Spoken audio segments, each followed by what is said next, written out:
Hi guys, मेरा नाम है शुभ्रा और मैं हूँ एक ट्रैवल ब्लॉगर। मैं अपने चैनल के थ्रू लेके चलती हूँ आप सबको मेरे साथ ऑन माय ट्रैवल जर्नीज और देती हूँ कुछ अच्छी travel tips and budget guide. So अगर आपको मेरा कंटेंट अच्छा लगे so do like, share and subscribe to my channel. So इस वीडियो में मैं आज आपके साथ शेयर करूंगी यूरोप का टूरिस्ट वीजा या शेंगन वीजा को कैसे अप्लाई करते हैं। सो ये video step by step guide है आपके लिए so that your Schengen process is as smooth as mine. So सबसे पहले step 1 of this process is to book a visa appointment. Visa appointment के लिए आपको जाना पड़ेगा VFS ग्लोबल की साइट पे। सो VFS एक एजेंसी है जो आपके डॉक्यूमेंट्स कलेक्ट करके एम्बेसीज को फॉरवर्ड करते हैं। आपके पास कोई और अदर चॉइस नहीं है, VFS ही ओनली वे है जहाँ पे आपको अपने डॉक्यूमेंट सबमिट करने हैं। तो जैसे आप VFS की साइट पे जाएंगे, you have to select your destination country कि आपको किस कंट्री से वीज़ा चाहिए and once you select that आपको उस कंट्री के एम्बेसी पे रीडायरेक्ट कर दिया जाएगा। फॉर एग्जाम्पल, अगर आप फ्रांस से वीज़ा ले रहे हैं तो आप फ्रांस की एम्बेसी पे रीडायरेक्ट हो जाएंगे और वहाँ पे आपको अपना अपॉइंटमेंट बुक करने के लिए एक एप्लीकेशन फॉर्म भरना पड़ेगा। एप्लीकेशन फॉर्म में कुछ भी नहीं है, बेसिक डिटेल्स भरने हैं जैसे आपके personal details, name, Aadhaar card number, your financial details and everything, जो बेसिकली हर एक इंसान के पास रेडिली अवेलेबल है। और so once you through with the payment, आपको एक वीज़ा अपॉइंटमेंट डेट और प्लेस बताई जाएगी जहाँ पे आप अपने वीज़ा डॉक्यूमेंट सबमिट कर सकते हैं। सो नाउ आपका सवाल होगा कि ये वीज़ा कॉस्ट होता कितने का है। सो शेंगन वीज़ा का वीज़ा कॉस्ट है अबाउट 80 यूरोज़, 80 यूरो का ये वीज़ा कॉस्ट होता है, जो इंडियन रुपीज़ में कुल मिला के आता है तकरीबन 7,000 रुपये। और VFS ग्लोबल उसके बाद अपना कुछ सर्विस चार्जेस लेता है जो तकरीबन 600 से 700 रुपये का होता है। So almost in and all आपको 8,000 rupees as a visa cost pay करना। So step 2 of this process is कि what all documents are required to submit along with your visa. So सबसे पहले आते हैं वो है flight tickets. So according to the visa rules आपको एक रिटर्न फ़्लाइट टिकट सबमिट करनी होती है। रिटर्न फ्लाइट टिकट्स के लिए आप दो चीज़ें कर सकते हैं। पहला ऑप्शन ये है कि आप रिफंडेबल फ्लाइट टिकट्स बुक करा लें या जिसमें फ्लेक्सिबिलिटी का ऑप्शन हो, जिसमें अगर आपके कुछ डेट्स चेंजेस हो रहे हैं या वीज़ा टाइम पे नहीं आता है तो you have flexibility to change और मॉडिफाई योर डेट्स और rather cancel your tickets without much financial loss.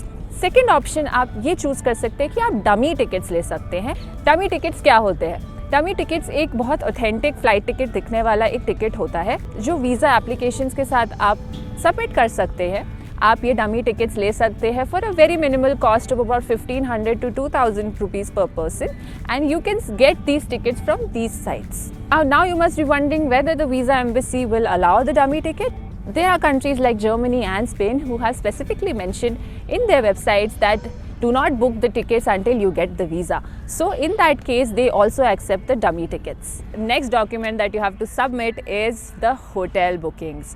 So according to the visa rules, आपके पास हर दिन के आपके आइटिनरी के हिसाब से हर दिन का होटल प्रूफ होना चाहिए।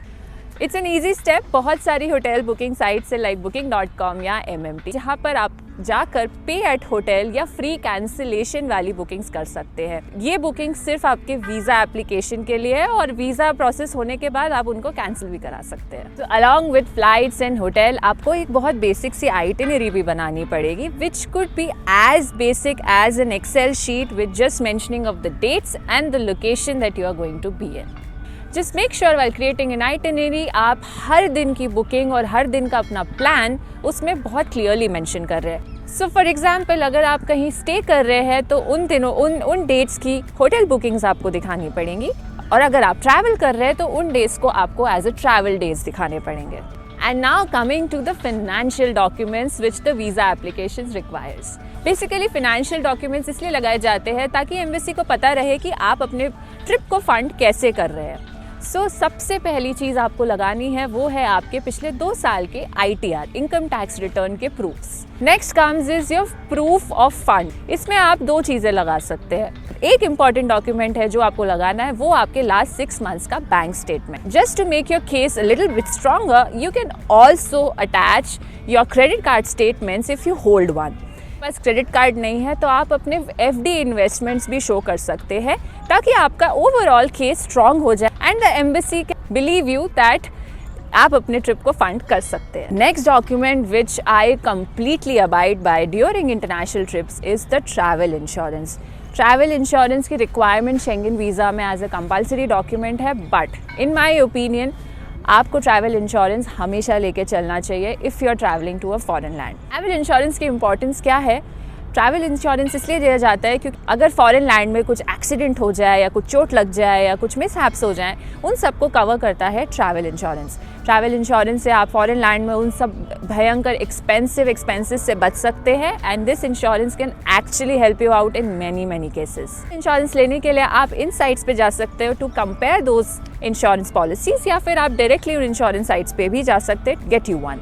और इन सब डॉक्यूमेंट्स के साथ एक बहुत इंपॉर्टेंट डॉक्यूमेंट लगता है, वो है कवर लेटर।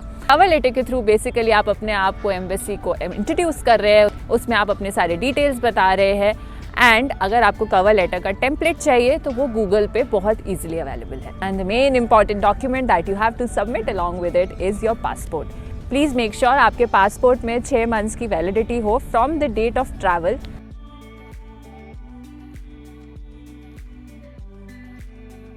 और इन सारे डॉक्यूमेंट्स के लिंक मैं डिस्क्रिप्शन में डाल दूंगी, आप चेक कर लीजिए, वहाँ पे आपको इनके टेम्पलेट्स बहुत इजीली मिल जाएंगे। So once you have gathered all these documents, आपका नेक्स्ट स्टेप है to visit the VFS office. घबराइए मत, VFS ऑफिस में जाके आपका कोई इंटरव्यू नहीं होगा। वहाँ पे जाके आपको ये बेसिकली डॉक्यूमेंट सीक्वेंस में सबमिट करने हैं। आपका एक फ़ोटो खींचेगा और आपके biometrics which is your fingerprints वो वहाँ पे रजिस्टर होंगे। अगर आपके डॉक्यूमेंट्स कुछ कम ज़्यादा भी हो जाते हैं तो इसमें घबराने की बात नहीं है। VFS आपको टाइम देता है, आप उन डॉक्यूमेंट्स को करेक्ट कर सकते हैं एंड रीसबमिट कर सकते हैं in the same appointment. And that's it, these are the documents that you have to submit along with your visa applications. है ना काफ़ी ईजी। और अगर सब कुछ स्मूथ जाता है so you will receive your visa with in 10 to 15 working days and voila, happy travels. And now it is time for your questions. जैसा कि मैंने Instagram पे कुछ दिन पहले स्टोरीज डाली थी, I will answer your questions.